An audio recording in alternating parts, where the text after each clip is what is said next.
बिस्मिल्लाहिर्रहमानिर्रहीम अस्सलाम वालेकुम जी स्टूडेंट्स, क्या हाल है। उम्मीद है आप सब ठीक ठाक होंगे। आज जो हमारे रिमेनिंग प्रैक्टिकल्स जितने भी रह गए थे, इंशाल्लाह हम कोशिश करेंगे कि इस एक वीडियो में जाए, जितनी लंबी भी वीडियो हो जाए, इस एक वीडियो में हम उन प्रैक्टिकल्स को कवर करें। सबसे पहला प्रैक्टिकल है शोल्डर जॉइंट के रिलेटेड कि आपने शोल्डर जॉइंट को कैसे चेक करना है। अब ये हमारे सामने सब्जेक्ट हैं। लेट्स सपोज आपने जो स्टेशन है उसको अप्रोच किया, स्टेशन पर लिखा था कि शोल्डर जॉइंट को एग्जामिन करना है। नंबर 1 स्टेप क्या है, आपके पास जो वहाँ पे सब्जेक्ट बैठा होगा उसने कपड़े पहने होंगे, उसने अपनी शर्ट पहनी होगी। आपने एग्जामिनर को कहना है कि मैं इसको एग्जामिन करने के लिए शर्ट उतरवाना चाहता हूँ, इसको प्रॉपर्ली एक्सपोज करना चाहता हूँ। ये आपने लाजमी कहना है, इसके मार्क्स हैं। अगर आपको एग्जामिनर कहे कि नहीं ठीक है आप ऐसे ही मुआयना कर लें, कोई मसला नहीं है, तो आप ऐसे ही मुआयना स्टार्ट कर दें, लेकिन आपने ये कहना ज़रूर है। उसके बाद जी दूसरी बात, जब आपने पेशेंट को एक्सपोज करवा लिया, अब आपने एज्यूम करना है कि हमने इस पेशेंट को एक्सपोज करवा लिया हुआ है। सबसे पहले आपने कहना है इंस्पेक्ट। अब आप कैसे करेंगे, पेशेंट आपके सामने खड़ा है या बैठा हुआ है, आपने प्रॉपर्ली एक्सपोज कर लिया है। आप पहले पेशेंट का एंटीरियर एंड देखेंगे। अभी तक आपने पेशेंट को टच नहीं करना, ठीक है। आपने पेशेंट का एंटीरियर एंड देखा, कोई डिफॉर्मिटी, कोई विजिबल पल्सेशन, कोई स्कार मार्क इस साइड पे, इस साइड पे। उसके बाद आपने जाना है पेशेंट की पोस्टीरियर साइड पे। आपने पोस्टीरियरली देखना है कि कहीं पे कोई ऐसा निशान, कोई डिफॉर्मिटी, कोई स्कार मार्क तो नहीं है।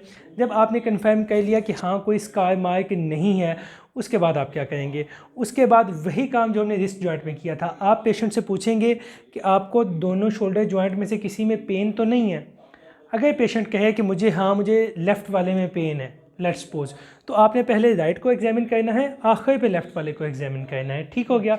अच्छा जी, अब हमारा जो ये पेशेंट है उसने हमें कह दिया कि मेरे दोनों जो जॉइंट्स हैं उनमें पेन नहीं है। जब वो कह देगा कि पेन नहीं है, उसके बाद आप टच कर सकते हैं। अब तक दो काम हो गए। एक, आपने उनको कहा कि पेशेंट को एक्सपोज करवाएं, ठीक हो गया। दूसरा काम यह था कि आपने पेशेंट को वैसे इंस्पेक्ट किया कि कोई स्कार मार्क, कोई विजिबल पल्सेशन, कोई डिफॉर्मिटी नहीं है। उसके बाद तीसरा काम आपने किया, आपने पेशेंट से पूछ लिया कि आपको कहीं पे पेन तो नहीं है। तीन काम हो चुके। अब चौथा काम क्या है, चौथा काम आपने ये करना है कि आपने टच करना है पेशेंट को और चेक करना है बॉडी का टेम्परेचर, कि बाकी बॉडी के टेम्परेचर से आपके शोल्डर जॉइंट का टेम्परेचर क्या मुख्तलिफ तो नहीं है। उसके लिए आपने क्या करना है, सबसे पहले अब पेशेंट एक्सपोज है हमारे पास, आपने पेशेंट के यहाँ पे टच करना है, पैक मेजर पे, ठीक है। आपको नॉर्मल बॉडी टेम्परेचर का अंदाज़ा हो जाएगा with back of your hand. यहाँ पे टच किया, फिर आपने यहाँ पे टच किया। अगर टेम्परेचर सेम है, आपको पता लग गया कि टेम्परेचर राइज नहीं है। सिमिलरली आपने दूसरे पे ऐसे कर लेना है।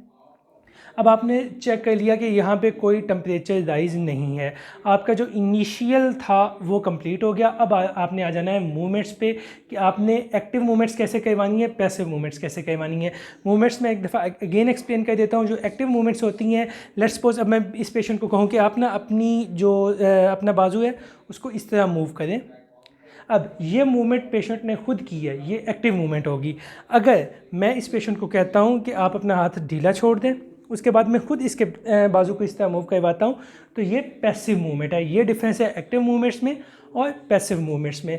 अब हम इस पेशेंट पे इसका शोल्डर जॉइंट चेक करेंगे और आपको बताएंगे कि आपने पेशेंट का शोल्डर जॉइंट कैसे चेक करना है, कौन सी मूवमेंट्स करवानी है। अच्छा जी, अब हमने पेशेंट को बिठा लिया है। अब हम सबसे पहले क्या करेंगे, जो पेशेंट का शोल्डर गर्डल है उसको हम चेक करेंगे, ठीक है, कि यहाँ पे कोई इसको डिफॉर्मिटी वगैरह या कोई यहाँ पे ऐसी इरेगुलरिटी तो नहीं है। यहाँ पे हमने चेक कर दिया। ये चेक करने के बाद अब हम पेशेंट को कहेंगे, अब आपने पहले चेक करनी है एक्सटर्नल रोटेशन और एबडक्शन। एक्सटर्नल रोटेशन अब आप कैसे चेक करेंगे, एक्सटर्नल रोटेशन होती है ये वाली मूवमेंट है एक्सटर्नल रोटेशन। आपका जो शोल्डर जॉइंट है वो जब आप ये मूवमेंट करते हैं तो एक्सटर्नली रोटेट कर रहा होता है। और एबडक्शन क्या होती है, एबडक्शन होती है जब आपने ये मिड पॉइंट ऑफ बॉडी है, आपने इस मिड पॉइंट से अवे जाना है, तो वो होगी एबडक्शन। अब आपने इस जॉइंट पे फोकस करना है, आपने और कहीं पे फोकस नहीं करना। ये एक्सटर्नल रोटेशन हुई, ठीक है। अब आपने जब ऐसे किया तो ये बॉडी से मिड लाइन से अवे गया, तो आपने ऐसे करवाना है। जब आप ऐसे करवाएंगे तो इसका मतलब है आपने एक्सटर्नल रोटेशन भी चेक कर ली, आपने एबडक्शन भी चेक कर ली। अब आप अपने पेशेंट को कहेंगे कि आप अपने दोनों हाथ अपने सर के पीछे इस तरह रखें, ठीक हो गया। अब अगर पेशेंट इस तरह एक्टिवली अपने हाथ रख रहा है तो इसका मतलब है कि पेशेंट में एक्सटर्नल रोटेशन भी ठीक है और एबडक्शन भी ठीक है। उसके बाद दूसरी चीज़ नीचे कर लें हाथ। उसके बाद दूसरी चीज़ आपने क्या चेक करनी है, आपने चेक करनी है इंटरनल रोटेशन। अब इंटरनल रोटेशन क्या होती है, जब आपका ये शोल्डर जॉइंट इस तरह मूव करता है, इंटरनली रोटेट करता है, इस पोजीशन पे आपने फोकस करना है। इस पोजीशन पे जब इंटरनली ये वाली रोटेशन होती है तो इसको हम कहते हैं इंटरनल रोटेशन। और जब आप अपने हाथ को बॉडी की तरफ लेके जाते हैं, मिड लाइन की तरफ, तो उसको हम कहते हैं एडक्शन। अब आपने क्या कहना है, आपने पेशेंट को कहना है कि आप सबसे पहले अपना हाथ इस तरह मूव करें, ठीक है। उसके बाद हाथ बैक पे इस तरह रख लें। आपने दोनों हाथ ऐसे रखने हैं, हाथ को इस तरह मूव करके अपनी बैक पे इस तरह रख लेना है। मैं अगेन आपको मैं करके दिखा देता हूँ। आपने ऐसे खड़े होना है और पेशेंट को कहना है अपने हाथ इस तरह दोनों रख ले, ठीक है। अगर वो इस तरह रखेगा, सबसे पहले ये इंटरनल रोटेशन हो गई और आप टूवर्ड्स द बॉडी आ रहे हैं, towards the mid line of the body आ रहे हैं, तो ये इंटरनल रोटेशन, ठीक है, ये एडक्शन। तो जब आप पेशेंट को कहेंगे कि आप इस तरह करें तो वो इंटरनल रोटेशन भी चेक हो जाएगी और उसमें आपकी एडक्शन भी चेक हो जाएगी। जी अभी आप करें इस तरह की मूवमेंट करें जैसे मैंने की, पहले एक हाथ से करें, ठीक है। ये मूवमेंट होगी इस तरह, ठीक है। ये यहाँ पे इंटरनली रोटेट किया यहाँ पे और ये मिड लाइन की तरफ गया तो ये एडक्शन होगी। मतलब जब पेशेंट से आपने ये मूवमेंट करवानी, पहले एक हाथ से, अब दूसरे हाथ से कीजिए,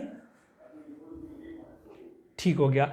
अब ये मूवमेंट अगर पेशेंट कर रहा है तो इसका मतलब है वो इंटरनल रोटेशन भी ठीक कर रहा है और वो एडक्शन भी ठीक कर रहा है। अच्छा जी, अभी तक हमने मिक्स मूवमेंट्स चेक कर ली, हमने ऐसी मूवमेंट्स करवाई जिनमें हम internal rotation along with adduction same time पे चेक कर रहे थे और external rotation along with abduction same time पे चेक कर रहे थे।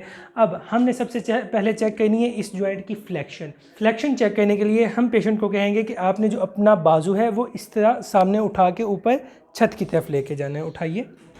अगर पेशेंट इस तरह कर पा रहा है तो इसका मतलब है कि पेशेंट फ्लेक्शन सही तरह कर पा रहा है। नीचे कर ले, इसी तरह आप दूसरा हाथ करें, ठीक हो गया। अब जब आपने एक्सटेंशन करवानी है तो शोल्डर जॉइंट की एक्सटेंशन तब होगी जब आप इस तरह मूव करवा पाएंगे। अब आपने अपनी इस तरह मूव कर लें। अब आप अपनी बाजू को पीछे मूव करें इस तरह, ठीक हो गया। अब ये जो आपका शोल्डर जॉइंट है उस पर ये एक्सटेंशन हो रही है।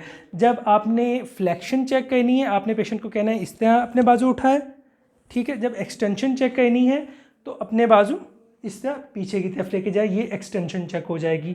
उसके बाद जब आपने एबडक्शन चेक करवानी है तो आपने इस तरह करना है, ठीक है। इस तरह पेशेंट जब ये वाली मूवमेंट करेगा तो वो एबडक्ट कर रहा है, बॉडी से अवे लेके जा रहा है, तो ये एबडक्शन होगी। दोनों बाजुओं की इस तरह आप एबडक्शन चेक कर लेंगे। और एडक्शन में आप towards the mid point of the body आते हैं। तो जब आप ये मूवमेंट करवाएंगे तो ये एडक्शन होगी, ये वाली मूवमेंट ये एडक्शन है। अच्छा जी, इसके बाद अब आपने अपनी स्कैपुला को चेक करना है। वो आप कैसे चेक करेंगे, परे मुँह करके खड़े हो जाइए। आपने पेशेंट को कहना है कि वो अपना हाथ एबडक्ट करे, इस तरह करे, ठीक है। जब वो हाथ अपना एबडक्ट करेगा, आपने स्कैपुला का जो इंफीरियर पोल है उस पे अपना हाथ रखना है। मैंने यहाँ पे हाथ रख लिया, ये इनकी स्कैपुला है, स्कैपुला के इंफीरियर पोल पे करें। जब ये करेंगे मुझे यहाँ पे कंट्रैक्शन फील होगी। इसी तरह दूसरी साइड पे करें, कंट्रैक्शन फील हुई, ठीक हो गया। ये हमने स्कैपुला की वो जो एक यूएचएस ने थोड़ा सा पॉइंट ऐड किया हुआ है, स्कैपुला का जो इंफीरियर मसल है उसको हमने चेक कर लिया। अब ये थी एक्टिव मूवमेंट्स। अब तक मैं पेशेंट को कह रहा था कि आप ये मूवमेंट करें, पेशेंट खुद ये मूवमेंट कर रहा था। अब मैंने क्या कहना है, अब मैंने पेशेंट को कहना है कि आप रिलैक्स हो जाएं, ठीक है। अब आपने कोई मूवमेंट नहीं करनी, अपनी बॉडी को रिलैक्स कर लें। अब मैं खुद इनका हाथ मूव करूँगा, मैं खुद इसको इस तरह लेके जाऊँगा, ठीक है। इसको इस तरह पीछे लेके जाऊँगा, एबडक्ट करवाऊँगा, एडक्ट करवाऊँगा, इंटरनली रोटेट करवाऊँगा, ठीक है। उसके बाद जो जैसे हमने पहले किया था बैक पे लेके जाऊँगा इस तरह, ठीक है जी, बिल्कुल सही जा रहा है। ये मूवमेंट्स आपने दोनों हाथों के साथ कर लेनी है। आपके शोल्डर जॉइंट की जितनी भी मूवमेंट्स थी वो कंप्लीट हो जाएंगी, ठीक है। जो मैंने आपको बताया, आपके पास 8 मिनट होंगे, ये सारा कुछ आप करेंगे तो आपको जो इस स्टेशन के मार्क्स हैं वो पूरे मिलेंगे।